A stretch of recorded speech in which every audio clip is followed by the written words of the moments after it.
तो अब पढ़ेंगे हम partial differential equation of first order की standard form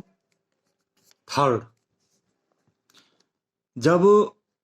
given partial differential equation में जेड हमें अलग से दिखाई न दे और इनको हम इस फॉर्म में रख सकें कि एक साइड में तो हमने एक्स और पी लिख लिए, एक्स और पी के टर्म्स, और दूसरी साइड में वाई और क्यू के टर्म्स लिख लिए, तो ये फॉर्म होती है that is partial differential equation involving the terms containing x y on one side and those यानी कि terms containing y and q on other side and no term of z। तो इसके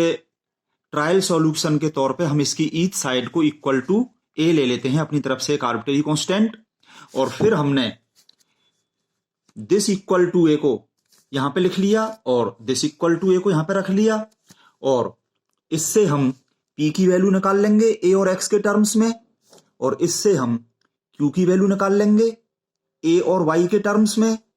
और इन वैल्यूज को रख देंगे हम dz equal to P D x plus Q D Y. तो ये आगे भी यूज होगा, इसको याद कर लेना। ये कैसे आया इसको मैं बता देता हूं कि हम जानते हैं यहां पे z डिपेंडेंट वेरिएबल है जो कि डिपेंड कर रहा है x और y पे। z is function of x and y, तो इसका total differential dz equal to in terms of its first order partial derivatives del zero और डेल एक्स डेल जेरो और डेल वाई में ऐसे लिखते हैं। ये जानते हो फर्स्ट सेम से ही, बहुत बार इसको यूज कर चुके, अभी भी कई बार।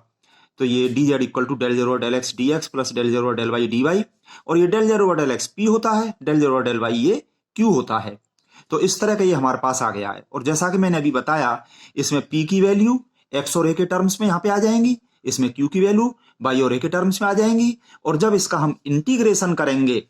तो ये z के रेस्पेक्ट इंटीग्रेशन dz z आ जाएगा इक्वल टू इंटीग्रेशन इसका x के रेस्पेक्ट हो जाएगा, ये तो इसमें कांस्टेंट है और कोई वेरिएबल इसमें आ नहीं रहा, इसका इंटीग्रेशन y के रेस्पेक्ट हो जाएगा, इसमें ए कांस्टेंट और कोई वेरिएबल नहीं है, प्लस आर्बिट्रेरी कांस्टेंट लगा देंगे हम।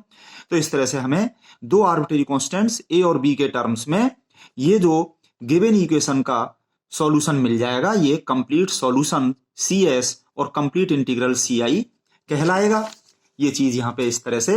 ये लिखी हुई है, और SI यहाँ पे एग्जिस्ट नहीं करेगा, क्योंकि जैसा कि फर्स्ट स्टैंडर्ड फॉर्म में था यहाँ पे 0 इक्वल टू 1 आ जाएगा जब हम b के रेस्पेक्ट करेंगे। वो एक अलग बात है कि कुछ सब्स्टिट्यूशन से कुछ ऐसी फॉर्म जो कि इस फॉर्म में नहीं है और कुछ पुट करके हमने इस फॉर्म को बना के किया, तो ओरिजिनल PDE का SI मिल भी सकता है, वो एक अलग बात है, पर इस फॉर्म का SI नहीं मिलेगा। और GI के लिए तो हमें दो लाइन वैसी लिखनी होती है एज यूजुअल, जहां जरूरत पड़े हम लिख सकते हैं। Example 1, solve PQ equal to XY, given PDE is this, number 1 डाल दिया। It may be written as, इसमें हम P के साथ में इस X को ले गए इधर,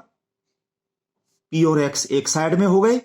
और इधर इस साइड में Y को तो रखा, Q को भी इसके साथ में ले आए, और इसको हमने A मान लिया, और फिर this equal to A and this equal to A यहां पे ये रखा, तो इससे तो P की वैल्यू आ गई A और X के टर्म्स में, P बराबर AX, और इससे Q की वैल्यू आ गई, Q को इधर ले गए हम, A को इधर पहुंचा दिया, तो ये Q की वैल्यू Y अपॉन A, और ये dz equal to P D x plus Q D Y हम लिखेंगे, और इसमें P और Q की ये वैल्यू हमने यहाँ पे रख दी, लिख दिया बाई 3, और इसको इंटीग्रेट कर दिया है ना। तो इधर तो इंटीग्रेशन dz, ये z के रेस्पेक्ट z आ गया, a कांस्टेंट है, ये इंटीग्रेशन x dx हो गया x square upon 2 plus 1 upon a constant, integration y dy हो गया y square upon 2 plus arbitrary constant जो हम लगाएंगे, तो उसमें इसमें जो LCM आ रहा है, यहाँ पे 2 है, यहाँ पे 2a है, तो अपॉन में 2a हमने लिख दिया, जिससे कि 2a का इस पूरे में मल्टीप्लाई कर दिया, तो यहाँ पे ये b रह गया, 2az इक्वल टू ये 2a का मल्टीप्लाई करने पे ये 2 कैंसिल, एक a मल्टीप्लीकेशन, ये a square x square plus y square plus b, यहाँ पे a और b दो आर्बिट्रेरी कांस्टेंट्स हैं, तो इस तरह से ये CI या CS हो गया गिवन पार्शियल डिफरेंशियल इक्वेशन का। और SI यहाँ पे एग्जिस्ट करता नहीं है, इसको हम वैसे तो सॉल्यूशन ये यहाँ पे हो गया, अगर खाली सॉल्व करवाएं तो हम यहाँ पे खत्म कर सकते हैं, और चाहे तो हम ये भी लिख दें SI इसमें एग्जिस्ट नहीं करता है, बस यही लिखना है। और GI के लिए arbitrary constant V equal to phi A, ये हम लिख दें, where phi is arbitrary function, B की वैल्यू A के टर्म्स में हमने यहां पे रख दी, एक ये लाइन ऐसे लिख दी और इसको partially differentiate with respect to A करके एक लाइन ये लिख दी। और बस इसमें हम ये लिख देंगे कि eliminating A between these two 5 and 6 GI of given PDE is obtained, बस खाली लिखना होता है। इसी तरह से next example 2, solve P square plus Q square equal to X plus Y, इसको इसी तरह से कर सकते हैं। पी स्क्वायर की साइड में इसको एक्स को माइनस करके इधर ले जाओ, इसको क्यू स्क्वायर को इधर ले जाएं, तो ये P square minus X equal to Y minus Q square बराबर ए मान के इसी तरह से हम इसको कर सकते हैं, ट्राई कर लेना। Next example 3, solve Y Q equal to 2xy plus log Q. तो इसको हमने लिख लिया, नंबर 1 डाल दिया। इसको हम ऐसे लिख सकते हैं कि p के साथ में हमें y नहीं चाहिए तो y से हमने डिवाइड कर दिया, तो p equal to 2x plus log q upon y। p के साथ में x हमें चाहिए तो इसको माइनस करके हम इधर ले गए, इसको हमने इक्वल टू a मान लिया। और this equal to a and this equal to a, इससे तो p की वैल्यू सीधी सीधी ये a प्लस 2x ये इधर आ गया, और इससे हो गया log q equal to a y।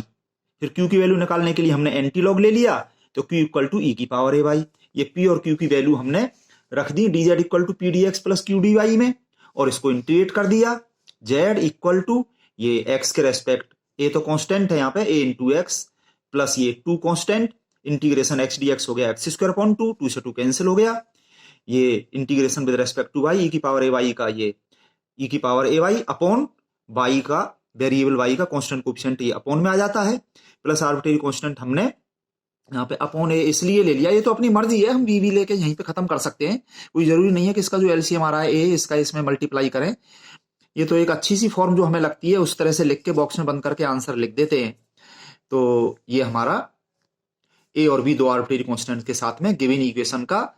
CI हो गया, और SI तो यहाँ पे एग्जिस्ट करेगा नहीं। और GI के बारे में हम लिख सकते हैं कि it may be obtained as usual. कुछ करना तो ज्यादा होता नहीं है GI में, लिखना चाहे तो 2-3 लाइन वो लिख दें, नहीं तो ऐसे ही लिख दें। जरूरी हो तो जब ज्यादा मार्क्स में ये एग्जाम में पूछा जाए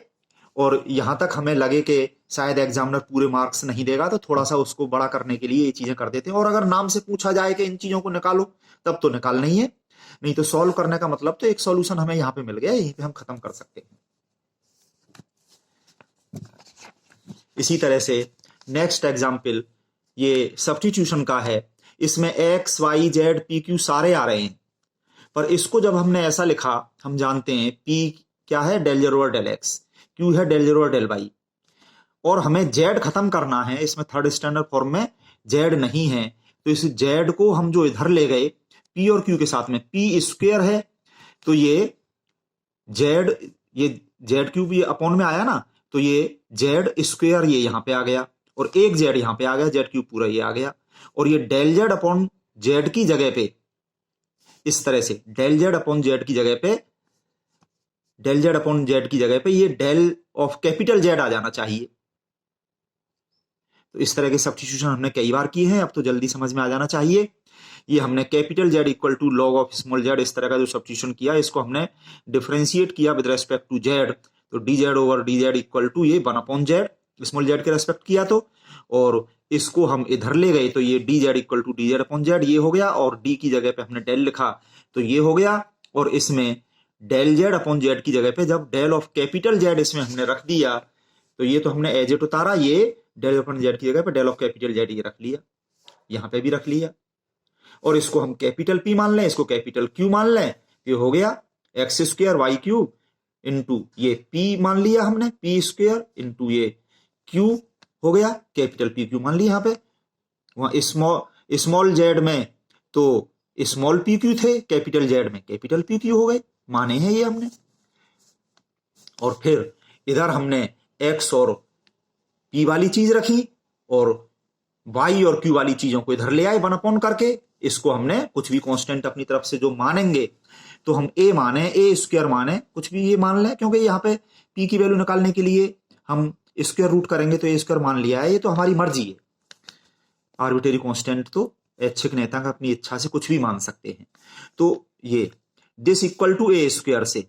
एक्स स्क्वायर का डिवीजन किया तो पी स्क्वायर बराबर A square upon X square, ये आ गया। और इससे ये क्यू को हम इधर ले गए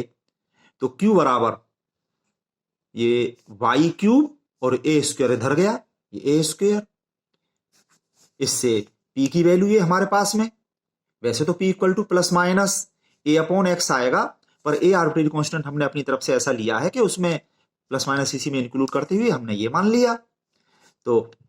ये पी की वैल्यू, क्यू की वैल्यू तो सीधी जो यहाँ पे लिखी है वही हमने उतार दी। इन वैल्यूज को रखते हैं हम D Z equal to P D x plus Q D Y. वो स्मॉल जेड पी क्यू में था, अब ये कैपिटल जेड पी क्यू में सिमिलरली इसी तरह से। और ये पी और क्यू की वैल्यू यहाँ पे रख के इंटीग्रेट कर दिया। जो जेड हमने माना था कैपिटल जेड, उसकी वैल्यू स्मॉल जेड के टर्म्स में ये लॉग जेड यहाँ पे रख दी। ए और बी दो आर्बिट्रेरी कांस्टेंट हैं, तो इनके टर्म्स में ये गिवन इक्वेशन का CI हो गया आंसर। इसी तरह से हम नेक्स्ट एग्जांपल कर सकते हैं। इसमें भी जेड आ रहा है, तो जेड को इसमें से हटाने के लिए हमने ये ब्रैकेट खोल के देखो लिखा गिवन इक्वेशन को नंबर 1 डाल के, इसमें देखिए Z square into P, P का मतलब del Z over del X, plus Z square into Q, Q का मतलब del Z over del Y. और हम कुछ ऐसा सब्स्टिट्यूशन करें कि जेड स्क्वायर डेल जेड की जगह पे डेल ऑफ कैपिटल जेड ये हम मान लें। अब देखो इसको हमने ये यहां पे लिखा, डेल की जगह पे डी कर दिया, D Z equal to Z square D Z. और इसको जब हमने इंटीग्रेट किया तो ये Z equal to Z Q upon 3 है ना। आर्बिट्रेरी कांस्टेंट यहाँ पे हमने इसलिए नहीं लगाया क्योंकि हमने दरअसल ये माना है। इसको डिफरेंशिएट करके ये हो गया और डी की जगह डेल लिख के ये हो गया। और ये हम डेल, ये जेड स्क्वायर डेल जेड की जगह पे डेल ऑफ कैपिटल जेड जब यहाँ पे रख देंगे तो ये हो गया del Z over del X, plus ये सेम यहाँ पे del Z over del Y equal to ये एज इट। इसको कैपिटल पी, इसको कैपिटल क्यू मान लें और ये बन गई अपनी फॉर्म बन जाएगी। पी के साथ में एक्स स्क्वायर ले आए, इधर वाई स्क्वायर ठीक है इस साइड में, इसके साथ में ये क्यू को ले आए माइनस करके, इक्वल टू ए मान लिया आर्बिट्रेरी कांस्टेंट। इससे पी और क्यू की वैल्यू निकाल के D Z equal to P D x plus Q D Y में रख के इंटीग्रेट करके, और जो हमने माना था जेड उसकी वैल्यू रख दी कैपिटल जेड की स्मॉल जेड में। और क्योंकि इसमें सम में अपॉन 3 आ रहा है तो आर्बिट्रेरी कांस्टेंट भी अपॉन 3 लेकर के 3 का पूरे में मल्टीप्लाई कर दिया। तो ये हमें इस तरह से दो आर्बिट्रेरी कांस्टेंट्स ए और बी के साथ में ये CI मिल गया। अब एक नोट लिखा है हमने यहाँ पे, कई बार किताबों में ऐसे एग्जाम्पल देखने को मिलेंगे, समटाइम्स एबव टाइप क्वेश्चंस में बी सॉल्व्ड एज, कि इसमें ये स्मॉल जेड को कैपिटल जेड में ट्रांसफर करने की बजाय ये जो पी के और क्यू के साथ में जो जेड था उसको ऐसे ही रहने दिया, इस साइड में ये जेड पी एक्स, इस साइड में जेड पी वाई, और दिस इक्वल टू ए मान के इसको प्लस करके इधर ले गए। ये जेड स्क्वायर पी बराबर ए प्लस एक्स स्क्वायर, और जेड स्क्वायर से डिवाइड करके ये पी की वैल्यू, सिमिलरली ये क्यू की वैल्यू है ना। और इन वैल्यू को उसी में स्मॉल जेड पी क्यू वाले में D Z equal to P D x plus Q D Y में जब ये रखेंगे,